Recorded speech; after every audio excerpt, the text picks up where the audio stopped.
Danışın siz bu qonaqlardan, gəlirik xeyli uzaqlardan. Danışın siz bu qonaqlardan, gəlirik xeyli uzaqlardan. Danışın siz bu qonaqlardan, gəlirik xeyli uzaqlardan.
sözü.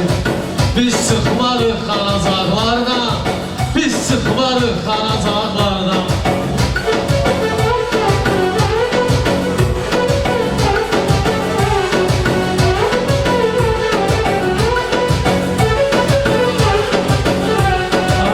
Görəsən bunlar sənətkar mı? Ya sənətkarlara oxşar mı? Ramin tübündə Ramin səndə maşinka var mı? Gəl götür biraz qıraqlardan, gəl götür biraz qıraqlardan. Əlviyyət eydən əş vurdum, sözü sən ürəkdən əş vurdum, dostumun kürəkdən əş vurdum, çörək kəsilən bıçaqlardan, çörək kəsilən bıçaqlardan. Mən olmadım mən əlimdən əhlim, amma meydandayam fərəhli, mehriban durma soslu əhli, gəl deyək bizim qoşarlardan, gəl deyək bizim qoşarlardan. Bunlar da şairə ortaqdır, maşallah qafiyə oynardır. Əsası sənin üzün ağdır, utanma saçında ağlardan, utanma saçında ağlardan. Xətrimi özüm istəyəcəydim, xətrimi özüm istəyəcəydim. Səni meyxanəyə, səni meydana səsləyəcəydim. Təkrar olmasaydı deyəcəydim. Salam var yaxşı uşaqlar, salam var yaxşı uşaqlar.